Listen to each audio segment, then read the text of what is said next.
il faut maintenant le préparer pour la broderie. Alors on va d'abord étudier un certain nombre de fonctions logiques qui vont nous permettre d'éviter de tracer trop de choses.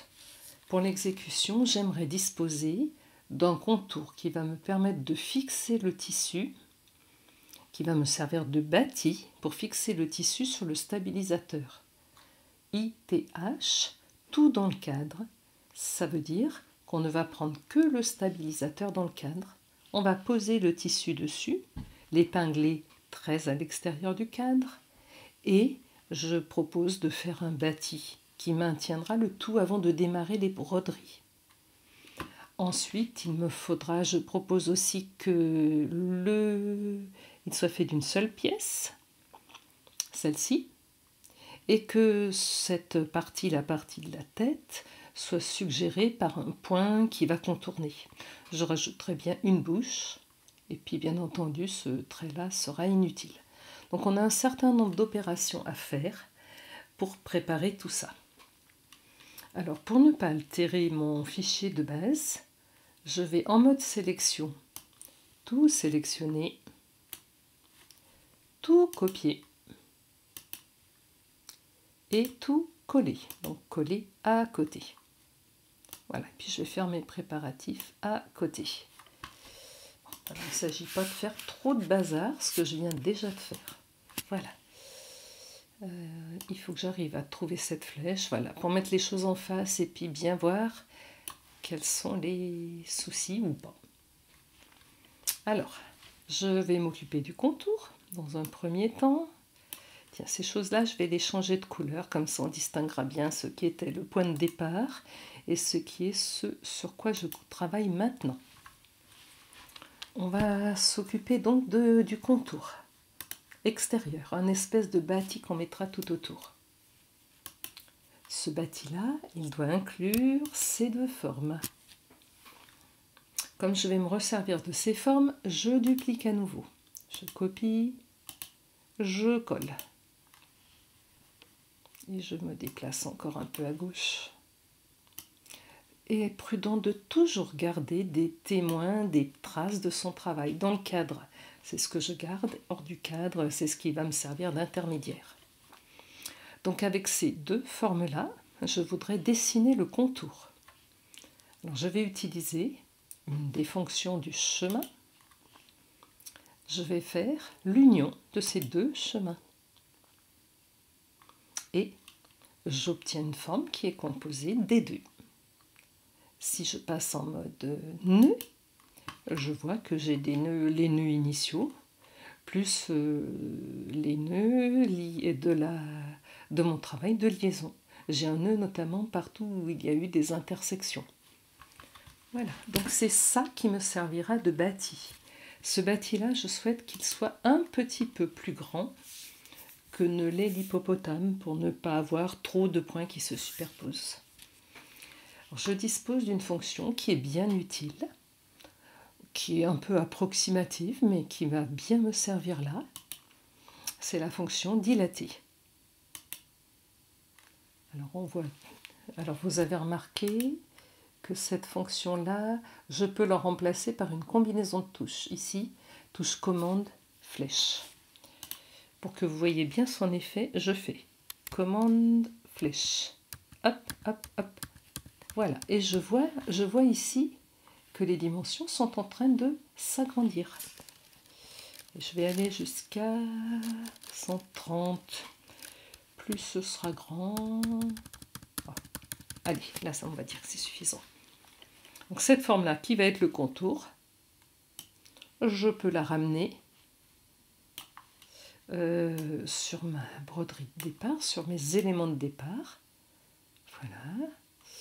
Alors, soit je fais de l'approximatif, pas si mal, comme ça. Là-dessus, je me rends compte qu'elle pourrait, là on est à quelque chose comme 1 ou 2 mm, elle peut être encore plus grande. Donc j'agrandis, j'y vais, j'y vais, j'y vais. Voilà, je suis toujours dans le cadre, j'y vais encore. Voilà. Maintenant, je voudrais avoir le contour strict pour la... Alors c'est ce chemin que je viens d'ajouter là. Vite, vite, il s'appelle corps. Il me l'a appelé corps, je vais l'appeler bâti. Voilà. Corps, tête, bâti. Bâti, ça va faire partie de ma broderie. Donc je le mets tout en bas, à cette forme. La tête, que je broderai avec un point zigzag ou un point satin sur l'hippopotame. Pour cela, je vais prendre ces deux formes-là et trouver une fonction logique qui permette de les exploiter. Ici, j'avais gardé ce qui appartenait à l'un, à l'une ou à l'autre des deux formes, ce qui m'avait permis d'obtenir le plus grand contour. Ici, je ne veux que ce qui appartient aux deux formes, c'est ce qu'on appelle une intersection. Donc, entre ces deux chemins, je vais définir une intersection.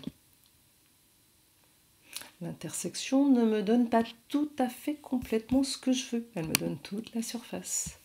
Je n'ai pas besoin de cette partie ni de celle-ci. Qu'à cela ne tienne, je vais les sélectionner. Donc je suis en mode nœud, je sélectionne la partie entre ces deux points. C'est un trait, je ne veux rien. C'est un trait, il est sélectionné, je ne veux rien. Je le prends, je vais lui donner une autre couleur. Voilà, par exemple rouge, un beau rouge. On verra ensuite les couleurs. Et je viens le superposer là. Et pour être sûr que les choses soient vraiment superposées, j'aimante et je demande à aimanter sur des points. Voilà. Donc là, je suis parfaitement sur mes points. L'aimantation, c'est pratique. Mais quand c'est activé, on saute un petit peu n'importe où. Et c'est moins facile à maîtriser. Il faut vraiment avoir des raisons de l'activer. D'accord. J'aurai besoin également du vrai contour. Vous constatez que j'ai cessé de dupliquer, c'était plus très utile. Ici, de quoi est-ce que je n'ai plus besoin? Je n'ai plus besoin de cette forme-là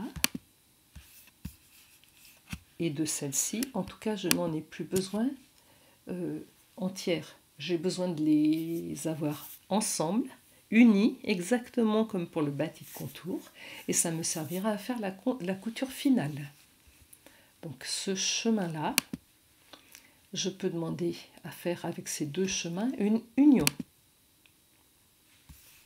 Et là, je vais le mettre en vert pour y voir plus clair. Hop, voilà, en vert. Ce sera effectivement la couture finale quand tout l'intérieur sera fait. Mais si cette couture finale, je la laisse telle quelle, je ne pourrai jamais retourner mon travail.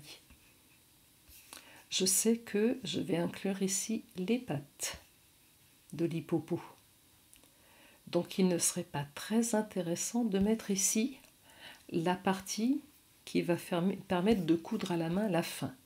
Ce qui m'a semblé le plus logique, mais on pouvait faire d'autres choix, c'est de couper ici, de supprimer cette couture-là, de façon à ce que tout à la fin, on n'ait plus qu'à faire un petit nombre de points là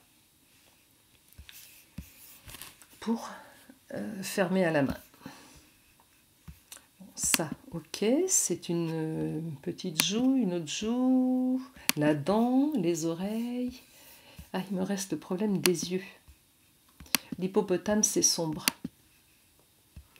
Je ne vais pas faire deux broderies superposées, ou pas d'ailleurs pour les yeux. Je vais tout simplement broder et la pupille, ce sera le fond de tissu. Ça me permet d'utiliser une autre fonction logique que je vais utiliser directement sur place là. Entre cette forme, là actuellement j'ai deux formes. J'ai cette surface complète et celle-ci. Je vais mettre de la couleur, je les mets toutes les deux marron. Si je fais la différence entre ces deux surfaces, voilà, j'ai un trou au centre. Vous ne me croyez pas? C'est pas grave. Je prends l'objet, Et on voit bien, quand je passe sur d'autres éléments, que j'ai bien un trou. CTRL Z, je reviens en arrière. Je vais faire la même chose de l'autre côté, avec ces deux surfaces, que je remplis toutes les deux de cette couleur-là. Et je fais la différence. Voilà. Maintenant, qu'est-ce que j'ai donc dans ce dessin? Le corps. Le corps, en fait, c'est bord de tête. Bord tête. Ah.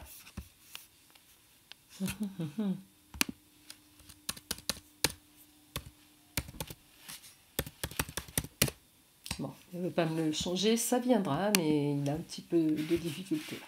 Toutes ces pièces-là que j'avais mises de côté, je n'en ai plus besoin. Donc je les supprime. Voilà.